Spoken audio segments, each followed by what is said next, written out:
যিনি হরি সংকীর্তনের পিতা,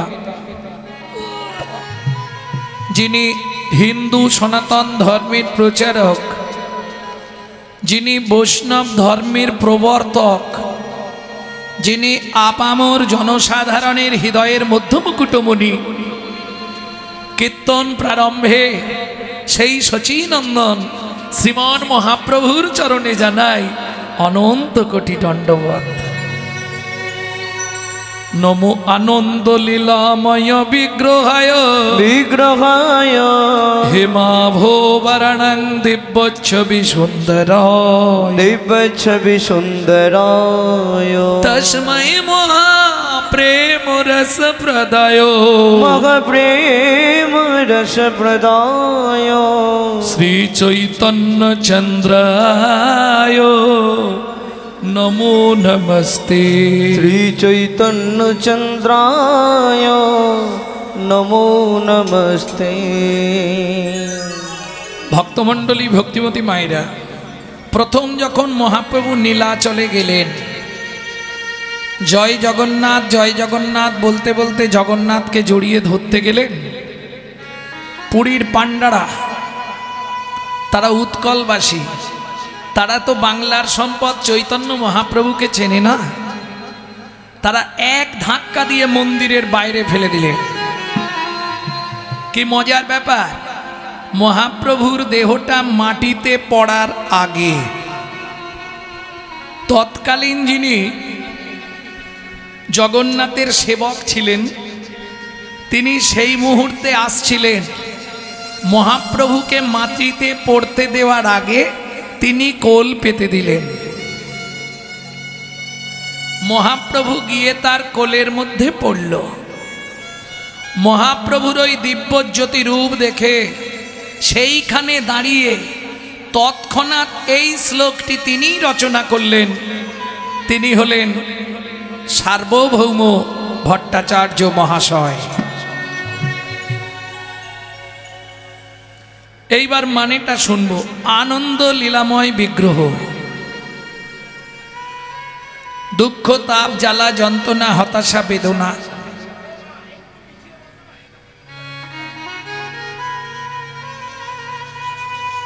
আপনার হৃদয়ে যাই থাক, যদি মন প্রাণ দিয়ে একবার চৈতন্য মহাপ্রভুকে দর্শন করা যায়, আপনার মনের যত মলিনতা সব দূরীভূত হয়ে গিয়ে আপনি কুশলে কৃষ্ণ প্রেম সরোবরে অবগাহন করত মহানন্দে জীবন যাপন করতে পারবে।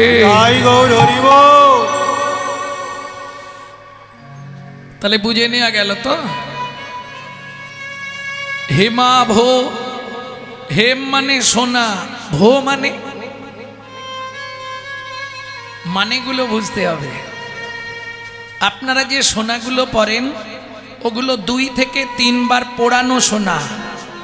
সোনার অরিজিনাল কালার হচ্ছে কালো, কয়লার মতো কুচকুচে কালো। পোড়ানোর পর সোনা ওই রকম হয়। একবারে 1 পাই করে সোনা কমবে, 2-3 বার পোড়ানোর পর গয়না তৈরি হয়ে যায়। নাগরী লাখবান কাঞ্চন যিনি গোরা রূপ লাবণী, সোনাকে 1 লক্ষ বার পুড়ালে তার যে বর্ণ হয়, সেই বর্ণকেও আমার চৈতন্য মহাপ্রভুর গায়ের রং পরাজিত করেছে। হেমাভো বারাণাং দিব্য ছবি। ও মাইরা, আমরা চিত্তপট চিনি, আমরা ছবি চিনি, আমরা পিকচার চিনি, আমরা ফটো চিনি। একজন ব্যক্তি বলুন তো দিব্য ছবিটা কি চেনেন?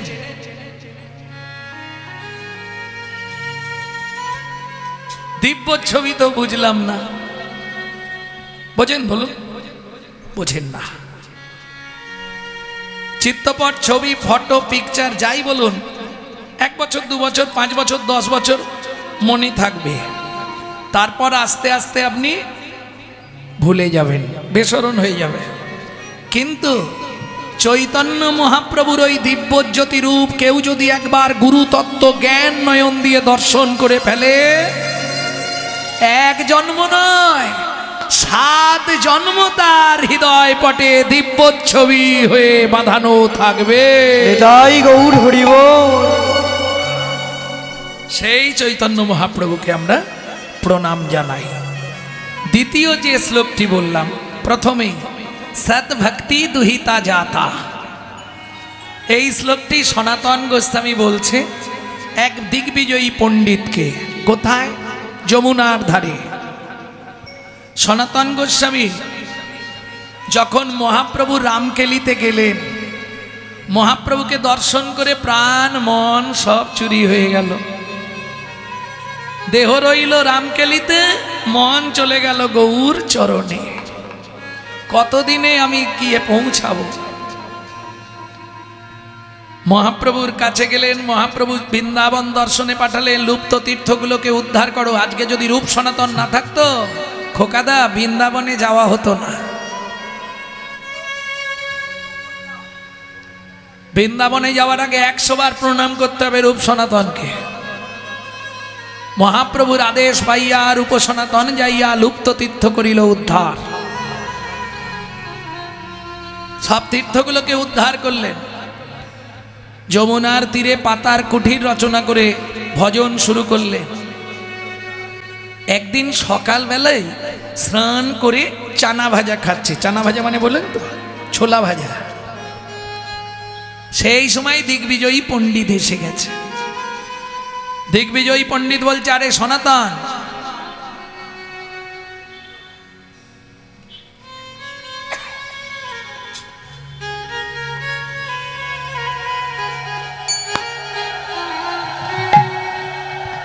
শ্রী রাধারমণ রমণি মনোমোহন বৃন্দাবন বন দেবা।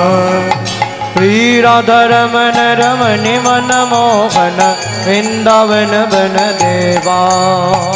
অভিনব রাস রসিক বরনাগর, অভিনব রাস রসিক বরনাগর। নাগরি গণ কৃত সেবা, নাগরি গণ কৃত সেবা।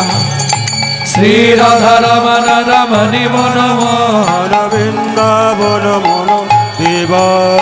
শ্রী রাধারমণ রমণি মনমোহন বৃন্দাবন বন দেবা। শ্রী রাধারমণ রমণি মনমোহন বৃন্দাবন মন দেবা। অভিনব রাস রসিক বরনাগর, অভিনব রাস রসিক বরনাগর। অভিনব রাস রসিক বরনাগর, রসিক বরনাগর। নাগরি গণ কৃত সেবা, নাগরি গণ কৃত সেবা। শ্রী রাধারমণ রমণি মনোমোহন বৃন্দাবন বন দেবা। নিতাই গৌর হরি বল। মনমোহন বৃন্দাবন বন দেবা।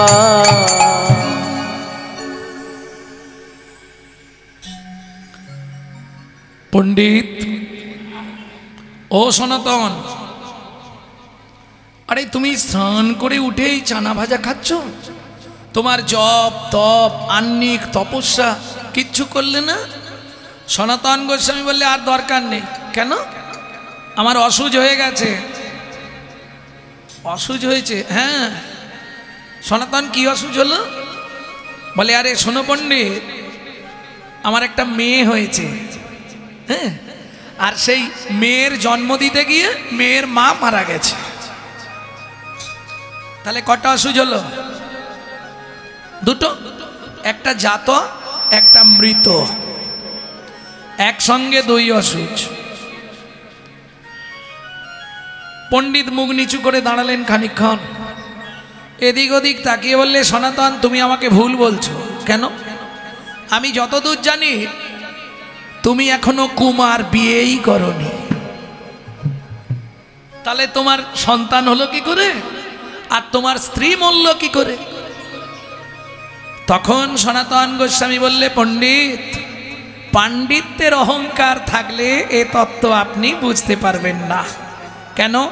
শাস্ত্রে বলে, পণ্ডিত যে জনা আজন্ম সে কানা, সারা জীবন স্বাস্থ্য ঘেঁটে মরে, স্বাস্থ্যের মর্ম কিচ্ছু বোঝে না। পাণ্ডিত্যের অহংকার থাকলে হবে না। বুঝে নেওয়া গেল। কি হবে কীর্তন শুনে? এই সোনারপুরের মাটিতেই আমি পটপট করে বলে দেবো, আমি ছোটবেলা থেকে দেখছি তারা কীর্তন শুনছে, কিন্তু পরিবর্তন কিছু হয়েছে কি? কি হবে তাতে কীর্তন শুনে? মন ভালো নয় তীর্থ করে আর মিছামিছি খেটে মরে। আগে পরিষ্কার হতে হবে। ভেতর যদি পরিষ্কার না হয় তাহলে বাইরে সেজে গুজে লাভ নেই। সাধন ভজন করার আগে মনটাকে তুই কর না খাঁটি, পূজা পার্বণ যা করিস তুই সবই যে তোর হবে মাটি। সাধন ভজন করার আগে মনটাকে তুই করি না খাটি, পূজা পার্বণ যা করিস তুই সবই যে তোর হবে মাটি। সাধন ভজন করার আগে ও মায়েরা, সব পুজোয় গঙ্গা জল লাগে, তাই তো? যে কোনো ঠাকুরের পুজো করবেন গঙ্গা জল দিতে হবে। শুধু একজন ব্যক্তি বলুন তো, গঙ্গা পুজোটা কোন জলে হবে?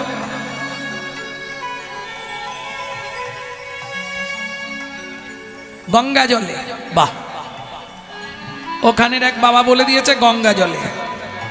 একটু আস্তে ছোট করো, একটু গ্রন্থের নামটা বলুন, কোথা থেকে বললেন?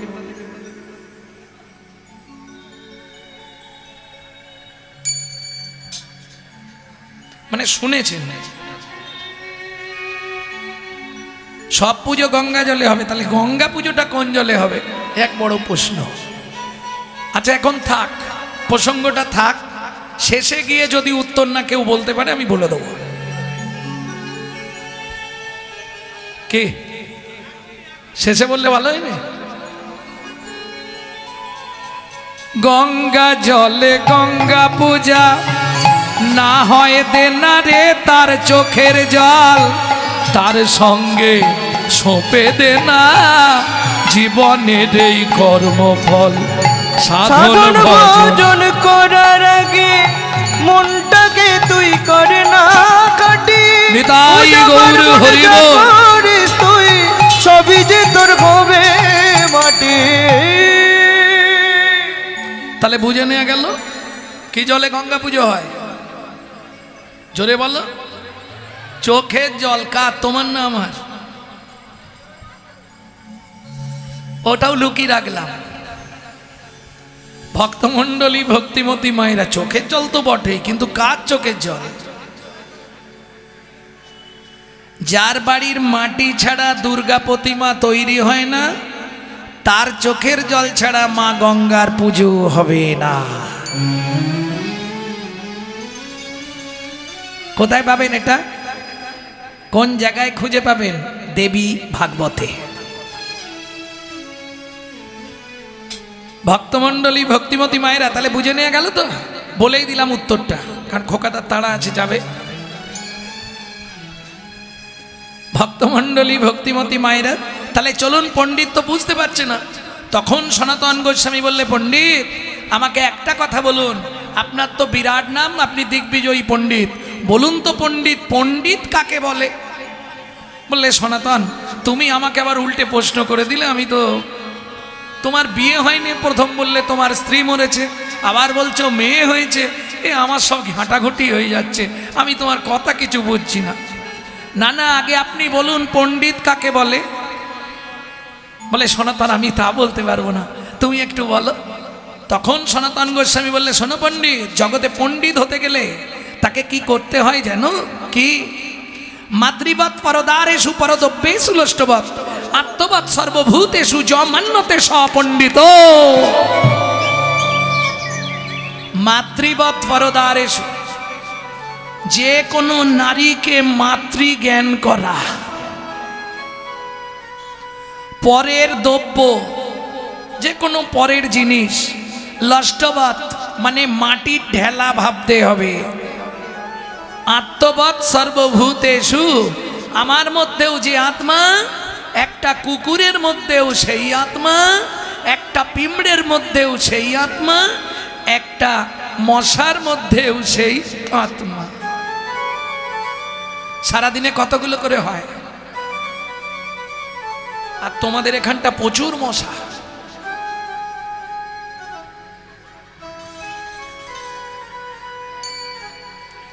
ভক্তমণ্ডলী, ভক্তিমতী মায়েরা, তা সনাতন তুমি যে কি বলছো আমি বুঝছি না। তুমি তো বিয়ে করলে না, তোমার স্ত্রী মূল্য বাচ্চা হতে গিয়ে তোমার মেয়ে হয়েছে। তখন বললে, পণ্ডিত শোনো তবে বলি, সদ্ভক্তি দুহিতা যাতা। কদিন আগে আমার গুরু কৃপায় আমার ঘরে একটা মেয়ে জন্মেছে। বাংলা বলছি, বুঝতে পারছেন? আমার ঘরে। কোন ঘরে? আমার ঘরে। ও মায়েরা, আমার ঘর মানে বোঝেন তো, ওই কাঠবাঁশ টালিমাটি দিয়ে যে ঘরটা, ওই ঘরে নয়। তাহলে কোন ঘরটা?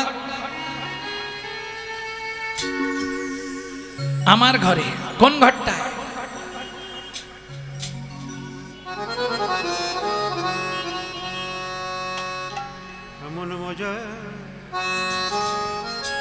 কোন ঘরে মা? এমন মজার পরিপাটি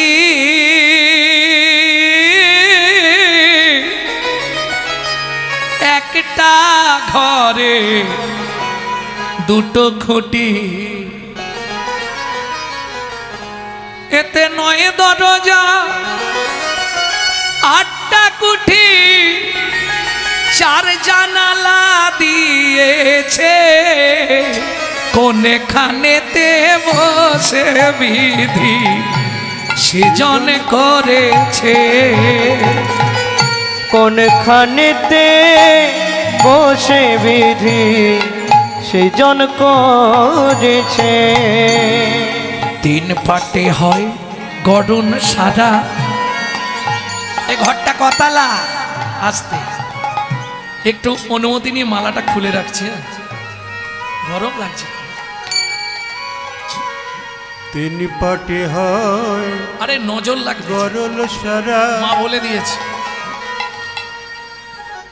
না না, মা বলে দিয়েছে মালা বেশিক্ষণ পরে থাকবি না, নজর লেগে যাবে। 3 পাটে হয় গড়ন সারা। কতলা বললাম? 3 তলা। ছোট করো। 3 পাটে হয় গড়ন সারা, উদারামু দারা তারা। 3 পাটে হয় গড়ন সারা, উদারামো দারা তারা। ওরে তাহার নিচে দমের চাবি, তাহার নিচে দমের চাবি দিয়েছে মারি। কি চমৎকার মানব দেহ বিধির তৈয়ারি। ওরে কি চমৎকার মানব দেহ গুরুর তৈয়ারি। এই শোনো, ওপর তালায় আজব কাণ্ড, তার নিচেতে সুরের ভাণ্ড। ওপর তলায় আজব কাণ্ড, তার নিচেতে সুরের ভাণ্ড। ওপর তালায় আজব কাণ্ড, তার নিচেতে সুরের ভাণ্ড। ওপর তলায় আজব কাণ্ড, তার নিচেতে সুরের ভাণ্ড। পাঠালে মাল সময় মতো, পাঠালে মাল সময় মতো সব বের করে দেয়। নিচের তালা ভেদ করি, কি চমৎকার মানব দেহ বিধির তৈয়ারি। ওগো কি চমৎকার মানব দেহ বিধির তৈয়ারি। বলো কি চমৎকার মানব দেহ বিধির তৈয়ারি। একটুখানি গাইলাম, অনেক বড় গান।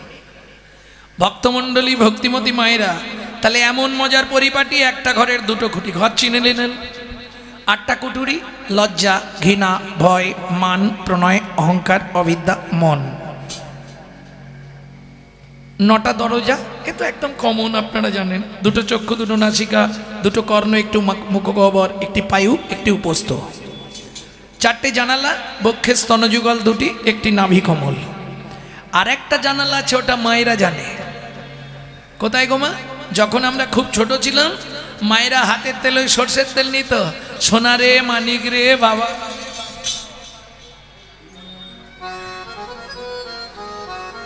ব্রহ্ম জানালা।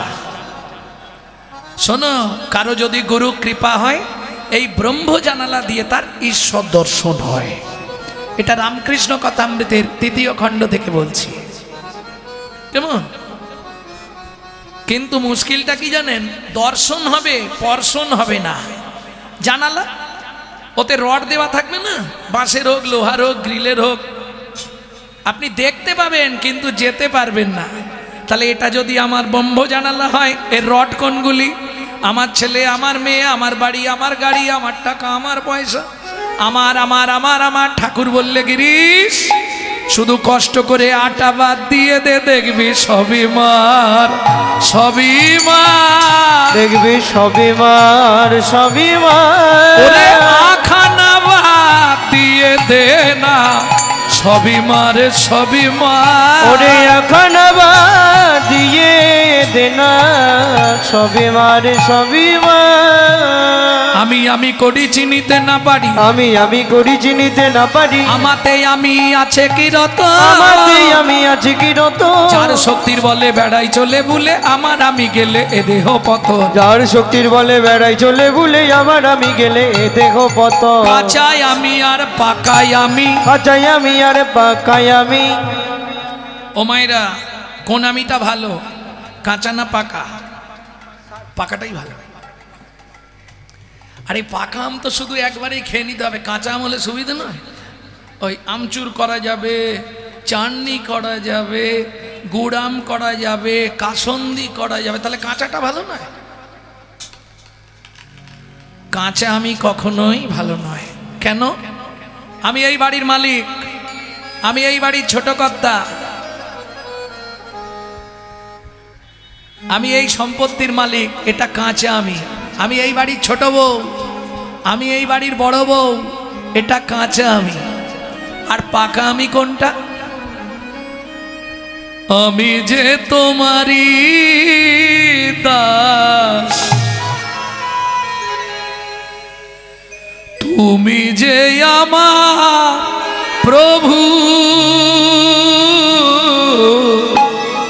এ কথাটি কোনো দিন জীবনের কোনো দিন ভুলে না যাই কভু, ভুলে না যাই কভু। আমি যে তোমারই দাস, তুমি যে আমার প্রভু, এ কথাটি কোনো দিন জীবনের কোনো দিন ভুলে না যাই কভু, ভুলে না যাই কভু। ভুল করে যদি ভুলে যাই, কেসে ধরে টেনে নিয়ে দিও একটু ঠাই, দয়াল দিও একটু ঠাই। ভুল করে যদি ভুলে যায়, কেসে ধরে টেনে নিয়ে দিও একটু ঠাই, ঠাকুর দিও একটু ঠাই। এটা হলো পাকা আমি। তাহলে কয়েকদিন আগে আমার হৃদয় ঘরে ভক্তি নামে কন্যা জন্মগ্রহণ করেছে। সদ্ভক্তি দুহিতা জাতা, দুহিতা মানে কন্যা, জাত জাতা, জন্মগ্রহণ করেছে। আর যেদিন থেকে ভক্তি নামে কন্যা জন্মগ্রহণ করল, আমার হৃদয় ঘরে যে মায়া নামে স্ত্রী ছিল, সে জন্মের মতো মারা গেল। বুঝে নেওয়া গেল? খুব সহজ কথা নয়। এ সাধনের কথা, ভজনের কথা, বাহ্যিক জনের জন্য নয়। তখন পণ্ডিত আছাড় খেয়ে পড়লেন সনাতন গোস্বামীর চরণে। সনাতন,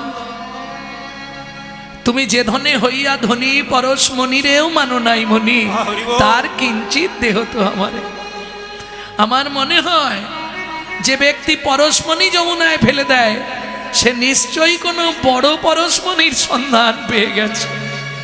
সনাতন গোস্বামী বললেন, পণ্ডিত, আমি যে পরশমণির পরশ পেয়েছি, যদি পেতেই হয় তিনি এখন নীলাচলে আছে, আমার সঙ্গে চলুন।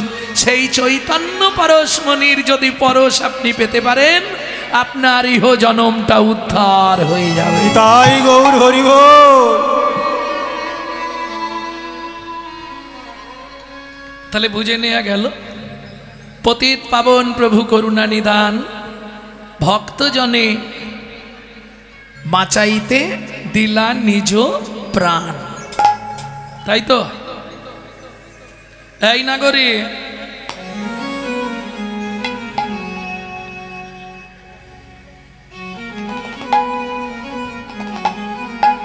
মূঢ়মতি অতি পতিত পাষণ্ডী প্রাণে না মারিল কারে, প্রাণে না মারিল কারে, হরি নাম দিয়া জগত শোধিল, শোধিল যাচি গিয়া দাঁড়ি দাঁড়ি, ওগো যাচি গিয়া দাঁড়ি দাঁড়ে। ভক্তমণ্ডলী, ভক্তিমতী মায়েরা, কলির একমাত্র পন্থা হলো হরিনাম সংকীর্তন।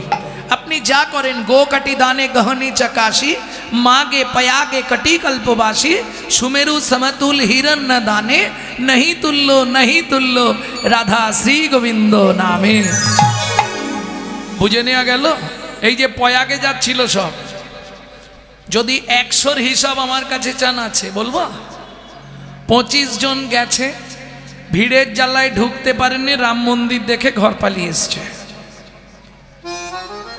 25 জন অর্ধেক রাস্তা থেকে ফিরে এসছে।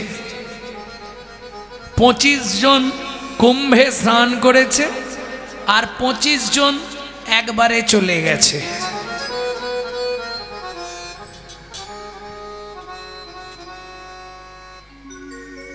হিসাব বেশি না। ধানবাদের পথ থেকে রাস্তার ধারে খালি গাড়ি দেখলেন, রে বাপ রে বাপ, ভর্তি গাড়ি সব পড়ে আছে, প্রাইভেট গাড়িগুলো ভাঙচুর হয়ে, অ্যাক্সিডেন্ট হয়ে সব পরপর পড়ে আছে। কত মানুষ মরেছে। কেন এটা হলো? কেন চিন্তা করেছি আমরা একবারও? মানে প্রয়াগরাজও পাপ নিতে চাইছে না। কি দরকার? আপনি সারা রাত একদিন বসে, একাদশীর দিন সন্ধেবেলা বসবেন, পরের দিন সকালবেলা উঠবেন, সারাক্ষণ হরিনাম করে নেবেন, প্রয়াগ তীর্থে স্নানের 4 গুণ ফল সিদ্ধি হয়ে যাবে। কোথায় বলা আছে? হরি ভক্তি বিলাসে। কোটি গরু ব্রাহ্মণকে দান করলে যে ফল হবে, গো কাটি দানে গহনে চকাশি। গ্রহণের সময়, চন্দ্রগ্রহণ বা সূর্যগ্রহণের সময় কেউ যদি কাশীর মণিকর্ণিকার ঘাটে স্নান করে, বারাণসী গেছেন? মণিকর্ণ কি পড়েছিল ওখানে? বলতে পারবেন না? সীতার কানের দুল পড়ে গেছিল ঘাটে, এই জন্যে মণিকর্ণিকার ঘাট। বিশ্বের এত বড় শ্মশান পৃথিবীর কোথাও নেই। 24 ঘন্টায় 6টা চিতা জ্বলে সব সময়, 365 দিন বন্ধ নেই। সেই মণিকর্ণিকার ঘাটে স্নান করতে গেলে, স্নান করলে যে পুণ্য সঞ্চার হবে, তোমার বলছে 12 জন্মের পাপ নাকি ক্ষয় হয়ে যায়। মাঘ মাসে প্রয়াগ তীর্থ করলে যে পুণ্য সঞ্চার হবে, পর্বতের সমান সোনা দান করলে যে পুণ্য সঞ্চার হবে, নহি তুল্য রাধা শ্রী গোবিন্দ নামে। সুযোগ যখন হয়েছে একটু বলি, ছেলেটা মনে মনে এই কথাটা জানার পরে, মুসলমানের ছেলে, ইচ্ছা হলো কেউ তো বুঝতে পারবে না আমি হিন্দু না মুসলমান, লুকিয়ে গিয়ে মণিকর্ণিকার ঘাটে স্নান করে চলে আসে। যা পাপ করেছি ক্ষয় হয়ে যাবে। ও চলে গেছে। এখন মণিকর্ণিকার ঘাটের নিয়ম হচ্ছে অদীক্ষিত ব্যক্তিদের স্নান করা নিষিদ্ধ। তাহলে দীক্ষা নিতে হবে। ইসলাম ধর্মে তো দীক্ষা নেই, কি করবে বেচারি? তাহলে হিন্দু গুরুদেব দেখতে হবে, ও ভাই এখানে কে দীক্ষা দেয়? কেউ নয়। যদিও একজন মহারাজ আছে, সে প্রতিশ্রুতিবদ্ধ কাউকে দীক্ষা দেবে না। সে কে? রামানন্দ স্বামী, রামানুজ সম্প্রদায়। ছেলেটা মনে মনে ঠিক করে ফেললো ওনার থেকেই দীক্ষা নেব। বলে তোমার মাথা খারাপ হয়েছে? উনি কাউকে দীক্ষা দেননি। ভাই ওনাকে সাক্ষাৎ কোথায় পাওয়া যাবে? প্রত্যেক দিন ভোর 3টের সময় এই মণিকর্ণিকার ঘাটে স্নান করতে আসছে। ছেলেটা বলে আর কিচ্ছু বলতে হবে না তোমাকে, তুমি যাও, আমি বুঝে নেব। কেমন বুদ্ধি দেখুন। রাত্রি 2টোর সময় চলে গেছে ঘাটে, ঘাটের একটা পাথরকে ঠেলে জলে ফেলে দিয়ে পাথরের মতো শুয়ে আছে। ও একটা ধাপ হয়ে গেছে। এবার রামানন্দ স্বামী প্রত্যেক দিন 3টে বাজলে এই আসবে মণিকর্ণিকার ঘাট। প্রথম ধাপ, দ্বিতীয় ধাপ, তৃতীয় ধাপে যেই পা দিয়েছে নরম লেগেছে। পাথরের ধাপগুলো শক্ত ছিল, এই ধাপটা নরম লেগেছে, চিৎকার করে উঠেছে রাম কহ, রাম কহ, রাম কহ। জলে নেমে গেছে তাড়াতাড়ি করে, স্নান করছে আর দেখছে ওই তীরেতে একটা ছেলে হাত তুলে তুলে নাচছে নাচছে। আর কি বলছে জানো? আমার দীক্ষা নেওয়া হয়ে গেল, আমার দীক্ষা নেওয়া হয়ে গেল। রামানন্দ স্বামী স্নান করে উঠলেন, এই কে তোর গুরুদেব? আপনি। আমি জীবনে শিষ্য করিনি। ও মা, এই তো আপনি আমার বুকের ওপর পা দিয়েছিলেন। তার মানে আপনি নামবার সময় আমার বুকে পা দিলেন আর 3বার বললেন রাম কহ, রাম কহ, রাম কহ। 3বার কইলে উচ্চারণ, কইলে উচ্চারণ, উহাতেই হইল মোর দীক্ষা গ্রহণ, দীক্ষা গ্রহণ। এবার চাকরি দাও। কি চাকরি করবি? যে চাকরি দে। কোথায় থাকিস? তোর নাম কি? নামটা যদি বলি আবার তাড়ি দেবে না তো? বলে দিই, গুরুদেবের কাছে তো আর মিথ্যে বলা যাবে না। আমি জোলা বংশে তাঁতি, জোলা বংশে মুসলমানের ছেলে, আমার নাম কবির। তুই মুসলমানের ছেলে হয়ে তাতে কি হয়েছে? দীক্ষা তো পেয়ে গেছি, মণিকর্ণিকার ঘাটে স্নান করব ভেবে এসেছিলাম, আর স্নান করার দরকার নেই, দীক্ষা হয়ে গেছে। এবার কি করবি? একটা চাকরি দিয়ে দিন, আমি এখানেই জন্মের মতো রয়ে যাব। বাবা মা চুলোই যাক, আমার দেখার দরকার নেই। প্রথম জন্ম হয় পিতা মাতার ঔরসে, দ্বিতীয় জন্ম হয় গুরুর মন্ত্র উপদেশে, গুরুর মন্ত্র উপদেশে। তৃতীয় জন্মের কথা কহনে না যায়, কহনে না যায়। ওরে চতুর্থ জন্মে তারে কৃষ্ণ আপন করে নেয়, আপন করে নেয়। অতএব হয়ে গেছে, আর দরকার নেই। তাহলে শোন, এই খাতা দিলাম, এই পেন দিলাম, সারাদিনে কতজন স্নান করছে এটা লিখে রাখবি। আমি তো লিখতে পারবো না, যে স্নান করতে আসবে তাকে বলবি সই করে তবে স্নান করতে।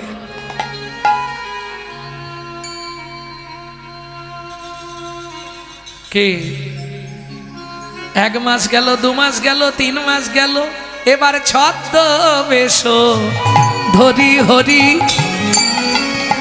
আইলেন তরা করি, ছদ্মবেশ ধরি হরি আইলেন তরা করি। ছদ্মবেশে ভগবান এলেন। স্নান করবো বলে আগে সই করো। দেখ আমার সই লাগে না। তুমি কে হে তোমার সই লাগবে না? এটা আমার গুরুদেব বলে দিয়েছে, গুরু আজ্ঞা বলবান, বাকি সব অপমান। আমি কারো কথা শুনবো নি, সই করো, গলে ঘাটে নামতে দেবো, নাহলে ঘর পালিয়ে যাও। হরি বল, হরি বল। ছদ্মবেশে কে কে এসছে? একজন মেয়ে, দুটো ছেলে। কে এসছে গো? রাম, লক্ষ্মণ আর সীতা। রামচন্দ্র ঘিরে কথা বলছে, সেই সুযোগে লক্ষ্মণ আর সীতা নেবে গিয়ে স্নান করে নিয়েছে। এই দেখো, দেখলে? এই জন্য তোমাদের সঙ্গে কথা বলতে নেই, আমি এদিকে কথা বলতে বলতে ওরা স্নান করে। কি বলতো, এরা কি নিয়ম মেনে চলবে না? আরে সইটা করতে ছেড়ে দাও, ওরা তোমারই লোক তো। হ্যাঁ, তুমি সইটা করো। ভগবান মনে মনে ভাবছে কি ঝামেলায় পড়লুম, এখন সই করলেই তো ধরে ফেলবে, বিপদ হয়ে যাবে আজকে। আচ্ছা, পরে সই করে দিলে হবে না? না, এটা আমার গুরু আজ্ঞা। আহা, দয়ার সাগর রাম খাতাখানি নিয়ে বাঁকা হাতে লিখে দিল, জয় জয় প্রভু রাম। বাঁকা হাতে লিখে দিল, জয় জয় প্রভু রাম। ওই লেখা তত্ত্ব দেখে কবি কাঁদে অবিরাম। ওই লেখা তত্ত্ব দেখে কবি কাঁদে অবিরাম। বলো বলো প্রভু লুকাবে কোথায়? তুমি বলো বলো প্রভু লুকাবে কোথায়? ওই চরণে আমি সব দিয়েছি, বলো বলো প্রভু লুকাবে কোথায়? আমি ওই চরণে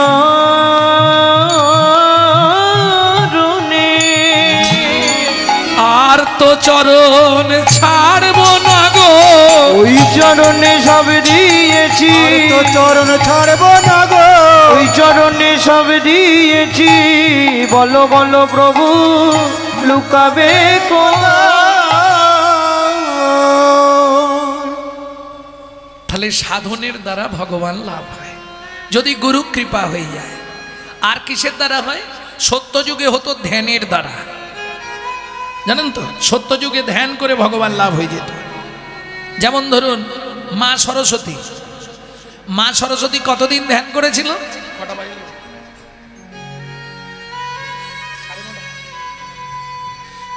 মা সরস্বতী কতদিন ধ্যান করেছিল বাবা? সরস্বতীকে চেনেন তো? বিদ্যার দেবী। কতদিন ধ্যান করেছিল? সরস্বতী কিন্তু একটা নয়, বিদ্যার দেবী হচ্ছে শুভ্র সরস্বতী। আরো দুটো সরস্বতী আছে, পারিজাত সরস্বতী, নীল সরস্বতী। পারিজাত সরস্বতী কোথায় পুজো হয়? ইন্দ্রমহলে, স্বর্গে। আর নীল সরস্বতী তান্ত্রিকরা পুজো করে। বুঝে নিয়ে গেল? শুভ্র সরস্বতী সাধনা করলেন ক্ষীরোদের কুলে, নারায়ণ এলেন, সরস্বতী কি চাও তুমি? বললে প্রভু আমি যেটা চাইবো জোরে বলা যাবে না, আস্তে আস্তে বলতে হবে। বলো প্রভু আমি তোমার চুম্বন পেতে চাই। এই সর্বনাশ, এটা তো হবে না। কেন হবে না? বলে শোনো আমার ঘরে লক্ষ্মী আছে না, আমি যদি তোমাকে চুম্বন দিই আমার লক্ষ্মীর সঙ্গে ঝগড়া বেঁধে যাবে। কি সব সহ্য করবে? এটা তো সবাই মেনে নিতে পারবে না, এটা হবে না। বলে তাহলে দিতে হবে না, চলে যাও। নারায়ণ ফিরে এলেন, আবার সরস্বতী সাধনায় বসলেন 2000 বৎসর। আবার গেলেন নারায়ণ, সরস্বতী কি নেবে? প্রভু আমি তো আগেই বলেছি তোমার চুম্বন পেতে চাই। আরে ওটা হবে না, অন্য কিছু চাও। লক্ষ্মী শুনলে রাগারাগি করবে না, ওটা পাবে না। বলে তাহলে দরকার নেই, চলে যাচ্ছে। বিষাদ বদনে নারায়ণ ফিরে আসছে, মলিন বদন। ও মায়েরা, বিপদে পড়লে সবাই, আমরা বিপদে পড়লে ভগবানকে ডাকি। ভগবান বিপদে পড়েছে, কাকে ডাকবে? যাইতে যাইতে পথে দেখা নারদের সাথে, যাইতে যাইতে পথে দেখা নারদের সাথে। বলে কেন মলিন বদন, বলে কেন মলিন বদন। ও জবার মা, এ যে গো, সারা রাত হরিনাম শুনলে 25 ভাগ পুণ্য সঞ্চার হয়। হরিবাসরে একটা আন কথা বললে ৭৫ ভাগ মহাপাপ হয়। হরিভক্তি বিলাস। 2 টাকার পুণ্য কিনতে এসে 10 টাকার পাপ কিনে নিয়ে বাড়ি যেও না। রাজার পাপে রাজ্য নষ্ট, প্রজারা পায় কষ্ট, আর গিন্নির পাপে সংসার নষ্ট, ছেলে পুলে পায় কষ্ট। খুব সাবধান, কারণ পাপ কোনোদিন তার বাপকেও ছাড়ে না। এটা জানেন তো? ক্যামেরা চলছে, সব ছবি হয়ে যাচ্ছে। পৃথিবীতে 3টে ক্যামেরা আছে জানেন? এই এক ক্যামেরাগুলো বসিয়েছে, কাল সকালবেলাই লিখে ছেড়ে দেবে। এটা এক ধরনের ক্যামেরা। আমি যা বলছি সব ছবি হয়ে যাচ্ছে। আপনার ভেতরে কোথাও হাড় ডাড় সরে গেলে, শিরা বসে গেলে একটা ক্যামেরা দিয়ে দেখতে হয়, সেটা হচ্ছে এক্স রে ক্যামেরা। ভেতরটা দেখা যাবে, তাতে আবার বাইরে দেখা যাবে না। কি মজার ব্যাপার। আর একটা ক্যামেরা ভগবান লাগিয়ে দিয়েছে, জন্ম টু মৃত্যু তুমি যা করবে ওখানে সব লোড। বুঝে নেওয়া গেল? স্বয়ং ভগবানকে ব্যাধের হাতে তীর খেয়ে মরতে হলো, রামচন্দ্রকে সরজু নদীতে সুসাইড করতে হলো, তাহলে পাপ কোনোদিন ছাড়বে কাউকে? গঙ্গাপুত্র ভীষ্ম 54 দিন সরসজ্জায় পড়েছিল সামান্য একটু ভুলের জন্য। এটা বুঝতে হবে। কথা বলো না। প্রভু কহে আন কথা কর্ণে না শুনিবে, আন কথা কহে যে তার মুখ না দেখিবে। ভক্তমণ্ডলী, ভক্তিমতী মায়েরা, তা নারদ বলছে প্রভু তুমি চিন্তা করো না, রাজি হয়ে যাও। রাজি হয়ে যাব? বলে হ্যাঁ, উপায় আছে, আমি বলে দিচ্ছি। কি করব? ও মা, নারায়ণের কানে নারদ কি বলে দিল? নারায়ণ হেসেই হাল্লা। শুনি নারদের বাণী হরষিত হয় তখনই, শুনি নারদের বাণী হরষিত হয় তখনই, উপনীত ক্ষীরদের কুলে, উপনীত ক্ষীরদের কোলে, সরস্বত হবরি উদ্ধার।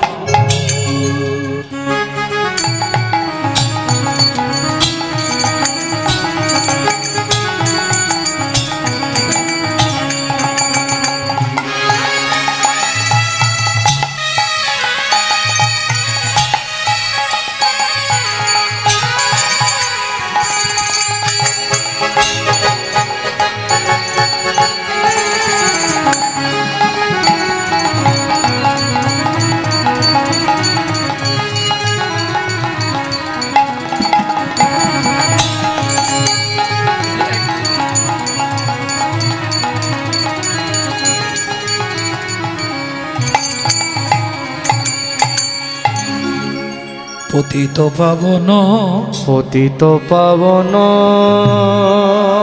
নানা এমন দয়াল আর হবে না, নানা এমন দয়া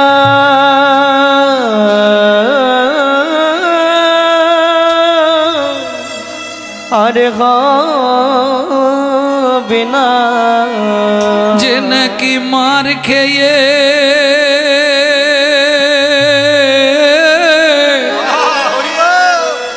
প্রেম বিলাবে, যে নাকি মার খেয়ে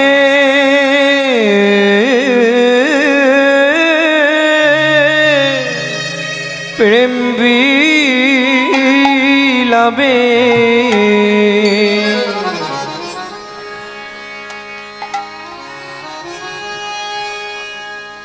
পতিত পাবন, পতিত পাবন, ও ও ও হে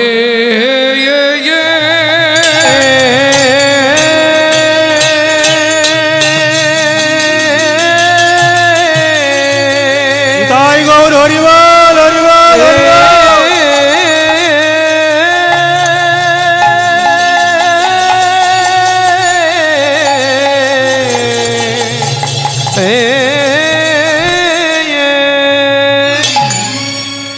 ও পতিত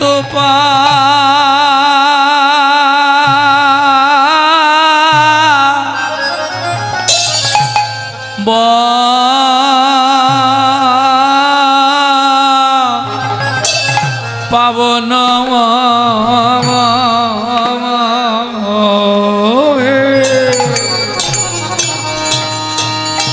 করুণা নিদান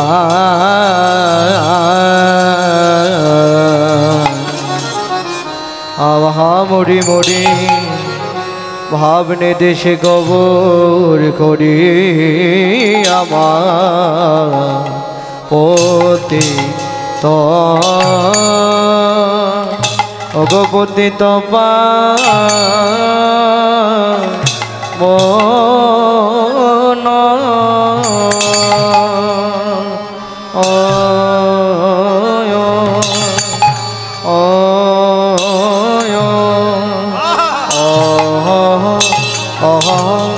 হে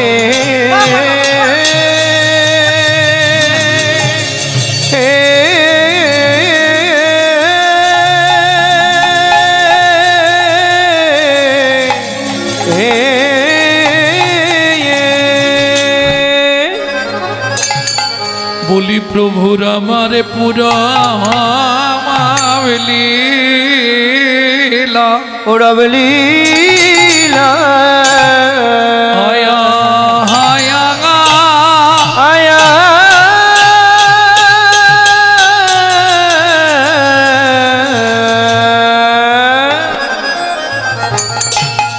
ও কি পুরা লীলা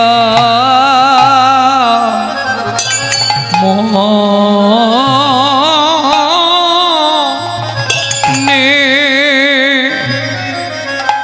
হো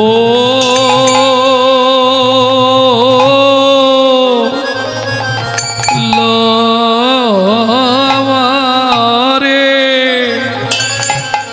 আহা মোরি পতি তো পা মরি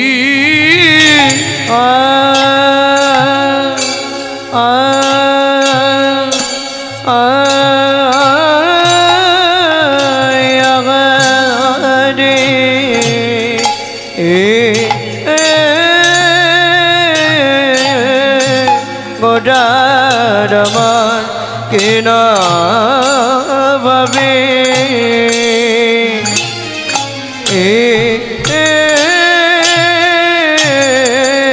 কিনাভাবে ও দয় হল গো আগামরি আরে আমরে আয়া রে গোরা কিনা ভাবে কিনা ভাবে উদয় হলো গো আমরে আরে আমরে মরিয়া মরি রে ও কি মরি রে পতিত পাবন মরিয়া নিতাই গৌর হরি হরি হরি ও কি মরি রে পতিত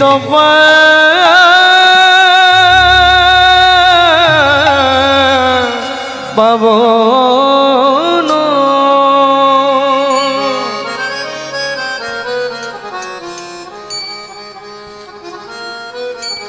আরে ও পতিত পাবন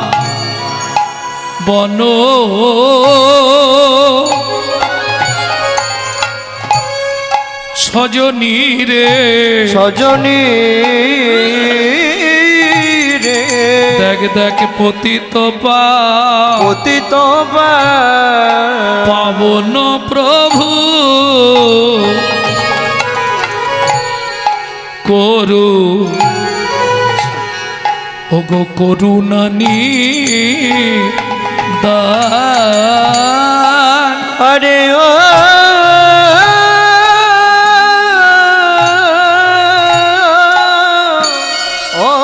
পতিত কোন সজনী রে পতিত কোন প্রভু করো ওগো করুণানি দান ভক্ত জনে প্রভু বাঁচা ইতে প্রভু আমার ভক্ত জন বাঁচাইতে হরি বল দিলা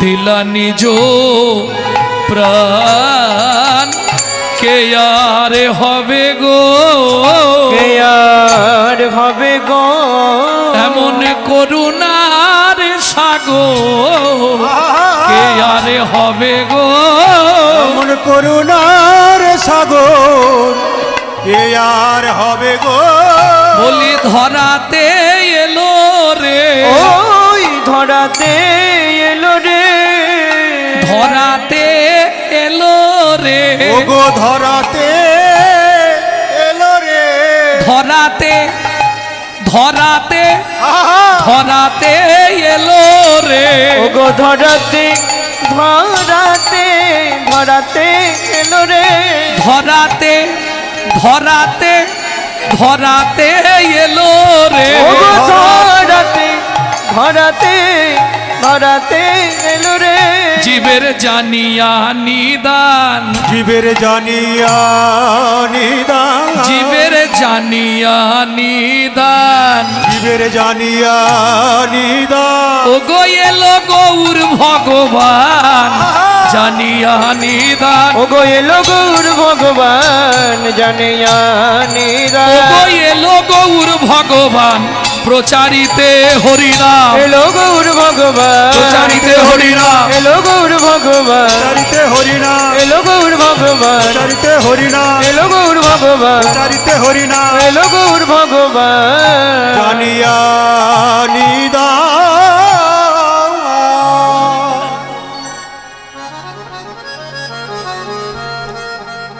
सद्भक्ति दुहिता जाता सद्भक्ति दुहिता जाता माया भर जमिता धना माया भार जामिता धना असुचंदुयो मापति अशुच दुयमापति किं सन्धामुपासते